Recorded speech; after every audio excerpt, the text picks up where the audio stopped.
Now roof being done, it's time to do walls. So first thing, before I start cladding on outside, I got these voids like here that are not gonna be accessible from inside. So I need to insulate them with 90mm from outside. So it's that void there, and that void there, and that corner. It's mainly external corners. That void there. So once I insulate them, I can start boarding up with OSB outside, and then breathable felt, buttons, cladding and rest. Once the cladding is done, I can do fascia and soffit, or soffit and then the fascia guttering. Windows, doors, and hey ho.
because now we have clad that side, this section here, and roof is fully finished, including boarding and so insulation, boarding, GRP fiberglass. So it's all been done. So roof is stopping this structure to move and to sway left and right. Now it's absolutely safe to remove that cross brace, and the whole structure will stay nice and plumb, because roof is now holding all the walls from swaying left and right, because it can't sway, the roof is holding it tight. So now I'm going to remove that brace and carry on cladding the walls around these openings.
And here is breathable felt is applied, and now we're ready for buttons.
Buttoning is done, almost. I'm short for two lengths at 4.8, which is four legs here, 1, 2, 3 and 4 this side. But anyway, all others are done. It's very important to leave these gaps, because when you're venting underneath the window behind cladding, that air has to be able to escape somewhere, and escapes out in the soffit line. Same as here, same as there, same as here. So if you see, if you go, once we put that vent trim on the bottom, air can go behind the cladding and escape left and right, and then in these side bays, and it can go into eaves, and through eaves can go left and right, and then as here you can see goes and then goes there and vents out into loft space, and with over fascia vents you can vent outside, so it's open, it's not fully closed. Same with the tops again, so all these bays they can interlink between each other, go into the soffit side, pass on top of these joists, and again go left and right into the loft space. So that's the theory, that's the idea, and that's how it vents. So same venting there, up above the door, again same story, same here. You shouldn't have a void that does not vent. Same here between two buttons on this corner where we're going to have a corner trim. That void there as well will be vented up into that space, that void.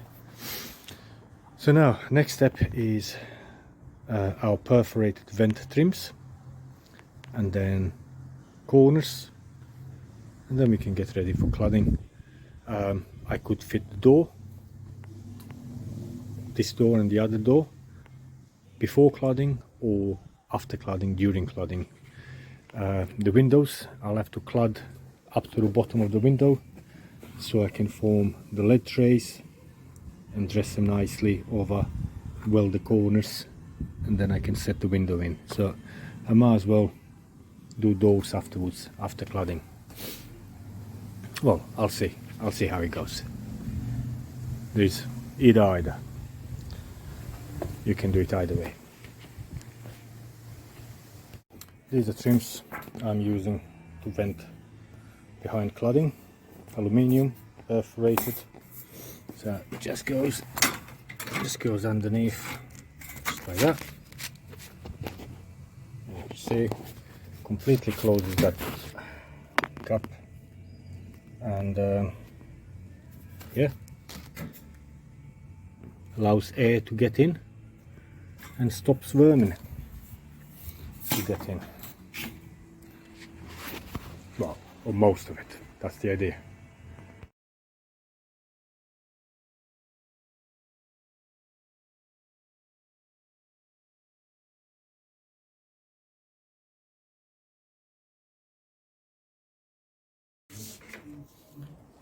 Now next it will be to fit these starter trims. If you're doing ground floor cladding, color doesn't matter. I got some brown one, got some black one, it doesn't matter, it's not going to be seen. Only it's going to be seen this little lip here, because cladding sits into it like that, and that's all it is. So I'm lining this starter trim with this step here to be flush with that vent trim. It's quite simple, straightforward. Again, just fixing it to the buttons, and that will form 30mm overhang or downhang from that vent trim, protecting that brick there as well.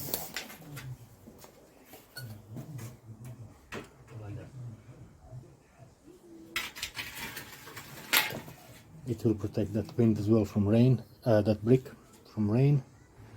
That is above the DPC, so it's going to stay dry, and we got also DPC on top of that anyway, so it protects our wood.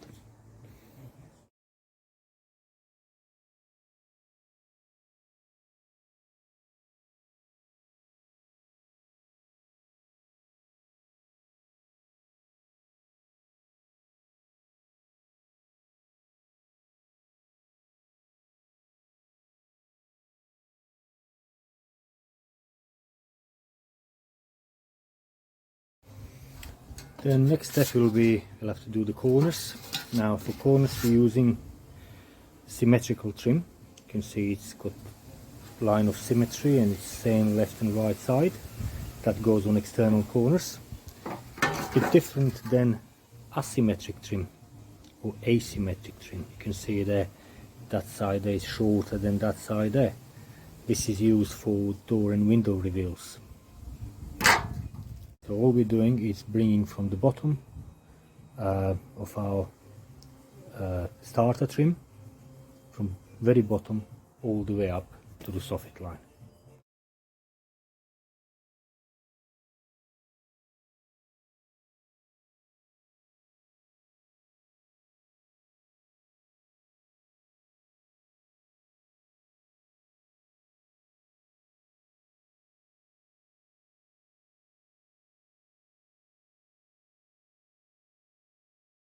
Now external corners are done. You can see that there is a vent underneath.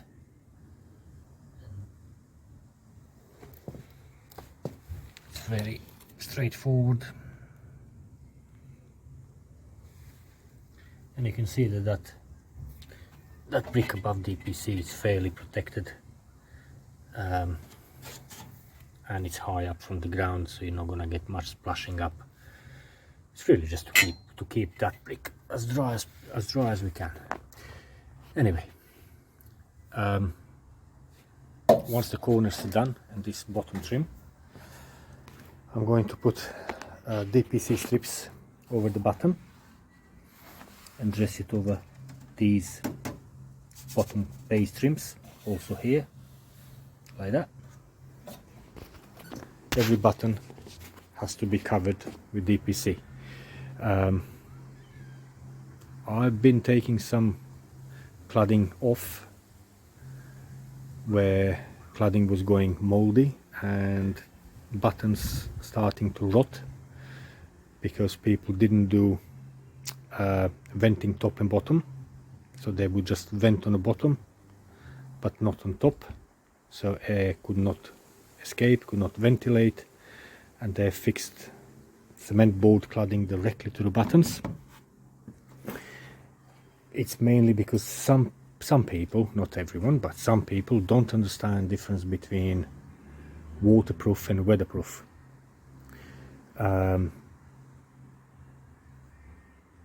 This cladding, cement board cladding, it's waterproof and water resistant. This cladding is water resistant. Water will not damage the cladding, but it's not waterproof. Water will travel through it. So when you have cement board, let me see if I got a small rough cut.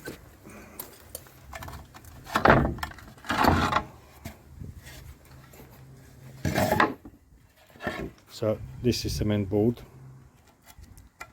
just made out of some synthetic fibers and cement, sand, some additives.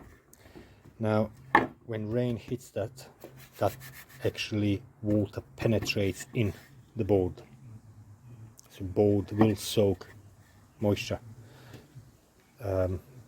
especially during the winter time when you have persistent rain for longer period. And then if you just fix it in like that, I mean that is how it sits down on the bottom. If you fix it like that, then every board will have a contact with the button, each button, and it will make the button wet constantly. And that is one of the reasons why we need to have a vent through on the bottom and on top, so it can allow back of the board to dry out, because it has to dry out, otherwise it gets dumped behind and gets moldy, and then it will start deteriorating, and the button and breathable felt and the structure behind. So it's very important, keep it off the ground, keep it ventilated, and keep all these buttons with little gaps between them, so you can ventilate all the way up into eaves or soffit or whatever structure you have. It's very important to ventilate. So this is water resistant, water will not damage the board itself, but it's not waterproof. You can see here difference in shade, because this offcut was just sitting on the ground like that and it drew moisture up. You can see there. That's actually a perfect example. So that's the dryish part of the board, and this is wet part of the board. You see that? That's not going to harm the board. That will dry out. Because I can cut that piece, I can cut in small strips and use them on that side. That moisture will not affect performance of the board, that will dry out. But you have to allow substructure with all these vents, top and bottom, to dry it. I'm not going to repeat myself, but it's very, very important. I've seen big projects where they've gone wrong. When people fitted this Cedral cement board cladding, or hardy plank as well, same thing, and they didn't allow ventilation, and they didn't use any DPC over the buttons. It's a big no-no. It's really, really basic stuff. This is the DPC I'm going to use. It's 4-inch DPC. I'm going to cut it in half so I can have a narrow strips.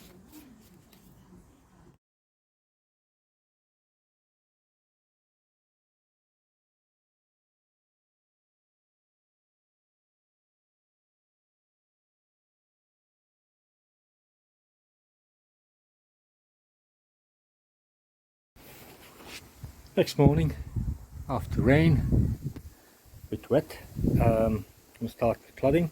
It's my pile of cladding there. It's been sitting there for a few weeks after, between me finishing front porch and coming to this stage with the rear porch. It's a bit dirty, but that's not a problem at all. So now, boards, my end support, got my guillotine. I'm going to use guillotine for most of the cuts because I'm a bit enclosed here, so not enough wind down on a low level to disperse the dust, so use a guillotine. 40mm stainless steel screws, pilot drill and driver. Now I know loads of installers that don't use pilot drill, they just screw it straight on, and especially with these screws that got thread all the way up, they don't pull the board tight, and then board don't get squeezed tight against the button, so they sit off a little bit, and then on the wind they can flap, and then customers complain about flappy cladding on the wind, and you can't really do nothing about it apart from pumping some silicone on underneath, some clear silicone to stop it from flapping, maybe just like to pad it a little bit. So that's why I always pilot drill. It takes a little bit longer time, but I have no issues, especially also on the corners where you have a corner of the board and you have to put fixing right tight against the external corner of the board. It can actually blow the board apart, split it, and that's not nice. So safe bet, pilot drill, and obviously this cutter for any intrigued corners. The boards themselves are 190mm. We're doing 30mm overlap, so it's going to be 160mm of board shoving.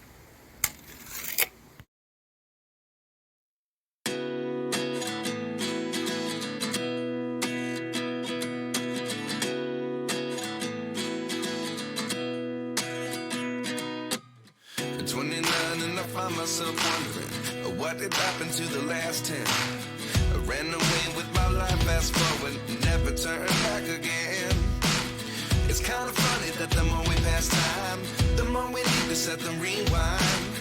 And 19 was the year I had to leave you, but now I'm seeing all the signs. Is this really happening? I can't believe it's true. I'm just as surprised as you.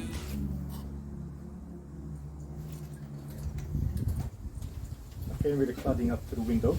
Now I need to put lead tray in. Lead trays or any pieces of lead like flashing, you should not run more than 4 foot long. Our window opening is 1800, 6 foot, so I'm going to split it on a half and have a joint in the middle. I'll do the lap joint in the middle this time. Sometimes I do cleat, sometimes I do lap joint, depends on occasion.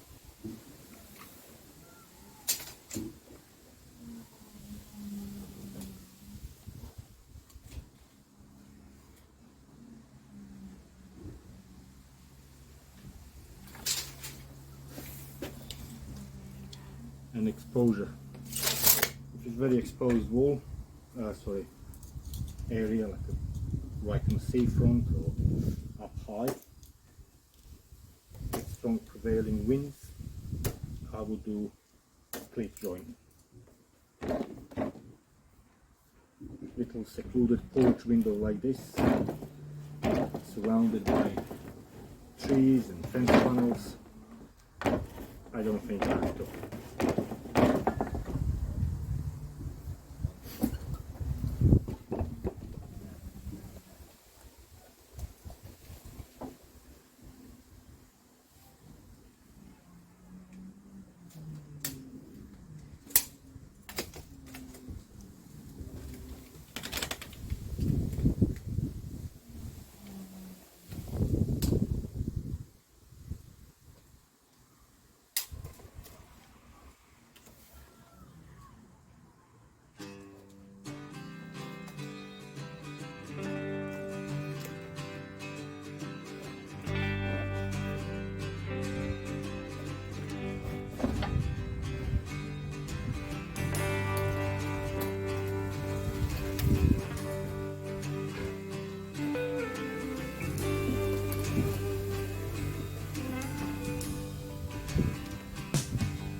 Using bricks to support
Almost there. I'm about 4 lengths short of cladding. It's a bit annoying.